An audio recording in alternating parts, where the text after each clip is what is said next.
Brilliance Audio presents the unabridged recording of Hard Candy by Andrew Vachss, performed by Gigante. They don't give medals on this planet for courage in urban combat, but there are silver stars shining in the sky that the astronomers can't explain. Alma Henry, Bessie Myrick, Mary Spencer. 1. City vultures never have to leave the ground. I was standing on the upper level of the Port Authority bus terminal, waiting in the November night, back to the wall, hands in the empty pockets of a gray raincoat. Under the brim of my hat, my eyes swept the deck. A tall, slim black youth wearing a blue silk t-shirt under a pale yellow sport coat, baggy pants with small cuffs, soft Italian shoes. Today's pimp, waiting for the bus to spit out its cargo of runaways. He'd have a Maxima with blacked-out windows waiting in the parking lot. Talk about how hard it was to get adjusted to the city, how he was the same way himself when he hit town. He'd be a talent scout for an independent film producer. If the girl wanted, he'd let her stay at his place for a few days until she got herself together. Projection TV, VCR, sweet stereo. A little liquor, a little cocaine. High style. The way it's done, you know. Another black guy in his 30s. Gold medallion on his chest under a red polyester shirt that would pass for silk in the underground lights. Knee-length black leather coat. Player's hat with a tasteful red band. Alligator grain leather on his feet. Yesterday's pimp. Waiting his turn.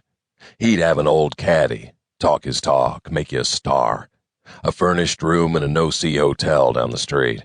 Metal coat hangers in his closet that would never hold clothes. You could go easy, or you could go hard. Two youngish white guys talking low, getting their play together, hoping the fresh new boys getting off the bus wouldn't be too old. A blank-faced Spanish kid, black sweatshirt, hood pulled up tight around his head, felony flyers on his feet. Carry your bags, ma'am. A few citizens, waiting on relatives coming back from vacation, or a kid coming home from school. A bearded wino picking through the trash. The Greyhound's air brakes hissed as it pulled into the loading port. Night bus from Stark, Florida.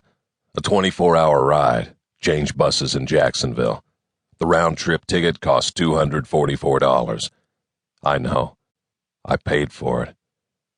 The man I was waiting for would have a letter in his pocket. A letter in a young girl's rounded handwriting. Blue ink on pink stationery. Daddy, I know it's been a long time, but I didn't know where you was. I've been working with some boys and I got myself arrested a couple years ago. One of the cops took my name and put it in one of their computers. He told me where you was, but I didn't write for a while because I wanted to have something good to tell you.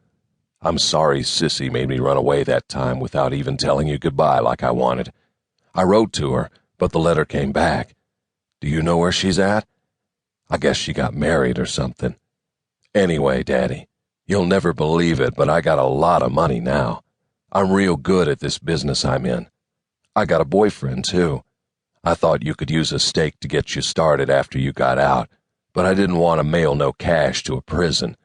Wasn't that right?